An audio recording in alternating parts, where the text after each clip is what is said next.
Welcome to my domain. I've been summoned once again. I'm your host, Ty, and in this new series, I explore what colour certain fictional characters would be if they were in Magic the Gathering. And this is Berserk Edition. I'm taking for granted that viewers already have an understanding of the 5 colours, and that viewers, of course, have already seen the show that I'm talking about and have a somewhat understanding of the characters in them, although I will give brief explanations of the characters and the 5 colours. It of course goes without saying, there are big spoilers, and if you haven't seen Berserk, I urge you to watch it. It's one of my favourite anime series. I've read the manga and seen all the animated iterations, and I love all of them. We're starting with everyone's favourite character. Griffith was the leader of the Band of the Hawk, or I should say is. To achieve his dream, he sacrificed his closest comrades, who were basically family, to become Femto. He was then of course rebirthed as Griffith and realized Fantasia. From the start he had this goal, and he has done all sorts of things to achieve that goal. Some things he has done have been good, but he has also done things which are disgusting and reprehensible, just to spite Guts, someone who's his best friend, and he spited him because he made him forget his dream. Griffith's line, "I want wings," conveys his childish, innocent ability to dream and wonder. The audience, knowing what he has done to achieve that, however, makes the line really disgusting, and it just shows why we hate Griffith so much. Because of this, I think Griffith is black. Of course, he's immensely intelligent and cold and calculating like Blue, but the fact that he has sacrificed so much of himself, of everyone around him, even losing every last bit of his humanity, that is black in its purest form, no matter the cost. Using life as a resource, sacrificing bodies on the board. Black isn't evil. It is often that black characters lead to do evil things, but it is not itself evil. If the character needs to go and volunteer in a homeless shelter to help people to achieve their goal, they will do that. They're not doing it because they care about generosity or the people that they're helping. And it's the same way that if they need to kill someone or torture someone or cut off their arm, they will do that. And Griffith proves this through and through. He is a graceful character. Physically he's beautiful. He has charm. Even spending that year in torture, he would do it again. He would do it again. Zod the Immortal, very badass character. 3-century-old apostle. He slayed countless opponents on the field, supposedly dying and then rising again to slay. He has a noble respect for strong opponents, notably Guts and Skull Knight. It's a sportsmanship that he has for combat. He kills as he wills, based off his pure will and what he deems worthy battle. He's a demon, but he's also not. He doesn't eat humans, nor does he seem sadistic, and he doesn't go out his way to hurt people or kill innocent bystanders who aren't on a battlefield. It's almost as if he follows this primal rule of combat and battle. And it's because of that I think he's Gruul. I think he's red and green. The red for the impulse, the passion, the fierce anger, the rage, that emotion, that lust to fight. And green because of this natural order that he seems to follow. I don't think he has black in him, even though he does evil things. As I said, black isn't the colour of evil. They're just attributes that lead to certain actions, and of course we as humans determine whether morally they're right or wrong. When I think of him, I think of Rurik Far. We're jumping to Casca now. Can you tell that there's no order to these characters? She's a great swordsman, and she battled in the 100-Year War with the Band of the Hawk, Griffith's right-hand man. She had complete fealty to Griffith. Upon meeting Guts, she hated him. She didn't understand why Griffith would recruit him into the band of the Hawk. But she does end up having deep feelings for him and having relations with Guts. She becomes leader of the band upon Griffith's year-long imprisonment and torture. She showed great leadership skills in that moment, caring for the whole of the band of the Hawk and leading them through surviving the onslaughts around them. She cares deeply about Griffith's dream and the family that she's found. However, she regresses into an infantile mute, suffering from amnesia of everything prior to the eclipse that scarred her that way. Casca doesn't give up on the people she cares about. She's inherently not black. When it comes down to it, she will save the people that she cares about. She has to deal with the dilemmas that being a female brings, while still being a strong soldier on the battlefield. I think she's green and white. The green is there because of this connection that she has to her inner self and the band, and the leadership and the community qualities make her white. However, I would be up for the argument that she could possibly be Naya. She's a brilliant fighter, and she gets that from her passion and aggression. You'll notice with these characters so far that I'm not giving them loads of colours. I think to me that's cheating. I feel like it'll be obvious if a character is 4 or 5 colours. I don't want to go the easy route because that doesn't give us a precise look at what they are. Let's talk about Puck. Puck just opposes Guts a lot. Puck was the first main companion Guts found in his early days as the Black Swordsman. This elf is bubbly, comedic, light-hearted, and yet somehow still exists in the dark, unforgiving world of Berserk. He takes the full brunt of Guts' verbal and physical abuse, yet doesn't give up on the fact that Guts has an immense moral, protecting sense of justice. He doesn't give up on people. He sees the good in them. And Puck does eventually see that side of Guts. And because of his constant scolding and barraging Guts for his callous, mean and selfish behaviour, Guts starts to change and finds himself a family again, of course, as we all know, when he meets the rest of the gang, being, Shuriken, Farnes, blah blah blah blah blah. But Puck is definitely a moral compass. He has this infinite youth about him, and it's because of that I think he's white. He knows and he believes in good so much, and he always tries to see this light, and he himself brings this light, which of course juxtaposes Guts. Puck, puck, puck, puck, puck, puck, puck. Shuriken, she was an easy one for me. When we first meet her, she's super arrogant and looks down at the outside world as being beneath her, and of course the teachings of magic. She goes out believing that she is of course so powerful and far above that she'll be able to handle whatever's there, and that of course the people that she's with, being Guts and the gang, well, they're nothing compared to her, right? What can they do? Of course she does see Guts' ability and the rest of the gang and realizes, oh wait, maybe everyone isn't dumpster fire trash. It's this arrogance and this intelligence that she shows that makes me think that she's Azorius. I can't see her as being any other colour. Of course, in terms of morals, they're strong for her, and she believes in good, and she is a good character and a good person, but she also has this intelligence and this cold way of thinking that has her look down on people initially, although she does change. The white colour I think matches her well because she's still a child, and she does show that through her naivety and her innocence, through not knowing the horrors, the true horrors that awaited her out in the real world. Farnes has such a massive character arc. When she starts out, I hate her. Everyone in general, I imagine, hates Farnes. It takes a lot, but by the end of her character arc, to the point where she's learning magic, I think that really solidifies her change. And I love her character, I really do, because it shows that you can redeem yourself and change from the worst of situations.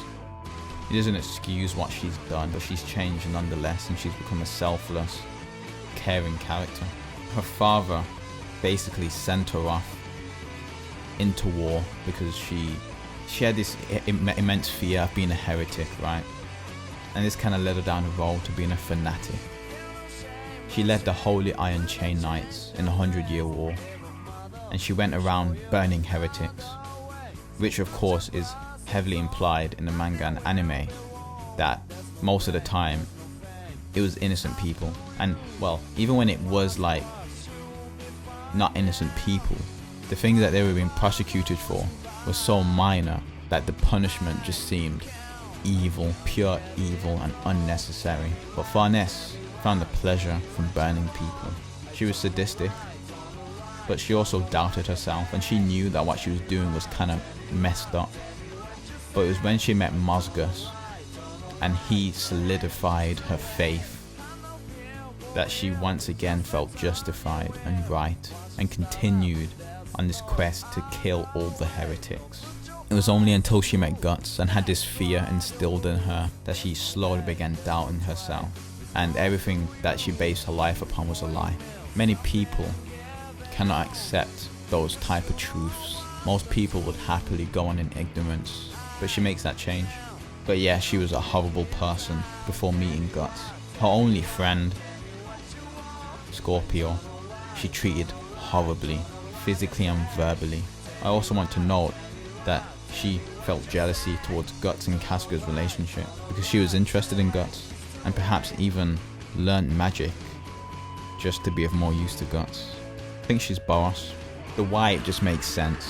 Blind faith, and using that as a justification to do horrible things as people have done in real life, and why it also fits in with her leadership and her caring of Casca, because she took care of Casca in her regress state for a long time, of course up until Casca was healed. Oh, and of course she helped Casca be healed with Shuriken, of course. Boros just seems to fit her really well. And I also like the idea that Farnese combined with Casca make Naya colors. Mosgus is terrifying. He is a fanatic through and through. He feels so strongly and is so affirmative in his actions towards his devotion. He does things that will just make you vomit, and he does it without batting an eye. No mercy, no second thoughts. In his mind, he's a righteous man. He's a holy man. He has a seat for him in heaven, eating grapes and sitting down on a nice chair. But he's a reprehensible character, smashing his face into the ground, like 1,000 times a day, as his prayer to God. Things like that. He was beyond insane. Orzhov just fits him so well, especially because of his social status and like his class, of course. Being this high priest and having all that power, especially using religion to gain that power and wealth. Definitely Orzhov. Isidro. Isidro's mono red to me. This guy was also easy. He's innocent, childish, light-hearted, the stupid pranks. Puck turned into bloody, what was it, Darth Vader, Darth Maul, turned into stormtroopers in the latest manga chapters. Like him and Puck are they're just that pair. They fit together very nicely. They're just a fiendish pair. He has dreams of being the best swordsman in the world one day. He looks up to the legendary swordsman that slayed 100 men with just a sword. Unknowingly to him, that is of course Guts, the one who he looks up to as a father figure now. When I think of him actually, I think of Zada, Hedron Grinder. I just think of Isidro as being a goblin. He is very goblin-like, especially with his apparent and explicit lust towards certain characters in the manga. Serpico. Serpico's a polite gentleman, despite, of course, him coming from rough, horrible backgrounds, kind of being saved by Farnese, and he's very grateful for that. He kind of became a half-brother to Farnese. He acts more like her servant though, and cares solely on her safety, and he adheres to every need, despite her treating him horribly all the way up to meeting Guts. He will do immoral things if it protects the things that he cares about. Mainly finesse, cold and calculated that way. And he wins not through superior strength in battle, although he's a terribly strong fighter, but through calculated, precise swordsmanship and strategy. I like to point out that fight with Guts, unlike the hillside, he managed to best Guts and get away without dying because he found himself in an advantaged position, right? He's not gonna fight Guts in an open ass field, but he will fight Guts on the edge of a cliff or in between a bunch of pillars, because then of course Guts can't swing his sword. I would not want to go up against him in a fight. He would know exactly how to take me down. Kind of like Batman, you know. Always prepared. So it goes blue. Is blue? It just makes sense. Ganishka. Kushan Emperor. Very powerful apostle. Probably the most powerful. He wanted to take over the whole world, and he opposed the God Hand, which is very notable for apostles. They don't do that. Griffith kind of achieved world peace, and it's why of course everyone in the story of Berserk just loves Griffith. But Ganishka of course believed in fear, and he killed his own family, becoming this cold, calculated prince. Ganishka to me would be Demir, or just mono black, but the Demir seems so fitting. Like, if Ganishka had a library, of course he did have a library, but if he had a library, the Art of War would be somewhere on the shelf, and he would have like the deluxe edition or some shit. He has this sort of prowess in war and strategy. Any character who kills the people that they love to get stuff they're just gonna have black in their identity. Let's talk about Luca. I love Luca. She's a very lovable character, motherly, caring, and fierce, even against forces much stronger than her. She would very quickly sacrifice herself to save the people that she cares about. She's generous and intelligent, instructing the 4 girls under her care to always share the wealth that they acquired through, of course, sex work, being prostitutes in Albion, bringing the community together and painting them in a good light as, of course, generous people. That's a very smart thing for her to do. Looking ahead, looking to survive. She took care of Casca when she ran into her, seeing her as a helpless, demented soul. She helped Guts get Casca, and of course that whole little thing that happened. And I think she's Abzan. It was difficult. Luca was difficult. I thought she was Simic, but her intelligence it's not like that, is it? She's not this overly intelligent, calculating person. She's very self-aware though, and she's aware of her faults and her attributes as a person. Like, selflessness is very white. Of course, the magic card Lena, the Selfless, where she sacrifices herself to protect the rest of her board, that is very white. And Luca, to me, like, she would have that ability if she was a magic card to save. It's felt like she would sacrifice herself, although now that I'm saying it, that type of sacrifice, as I just said, is more white, so I think she would be Selesnya and not Abzan. But as I said, I had difficulty trying to figure out what Luca was. I really like Luca. Let's talk about Skull Knight. Yeah, very badass character. More badass than Zod. Of course, the fact that he helps everyone's favorite character, Guts. Skull Knight almost acts as like this foreshadowing of what Guts could become, with him continuing to use the Berserker armor, and with Skull Knight having also used the Berserker armor. He is aggressive. He wants to take down the God Hand. He's been reduced to just this instinct of revenge, and to me that feels really Grixis. The Skull Knight is a menacing character. I've been keeping it until the end, but let's talk about Guts, everyone's favorite character. Best protagonist, hashtag best protagonist. He's a struggler.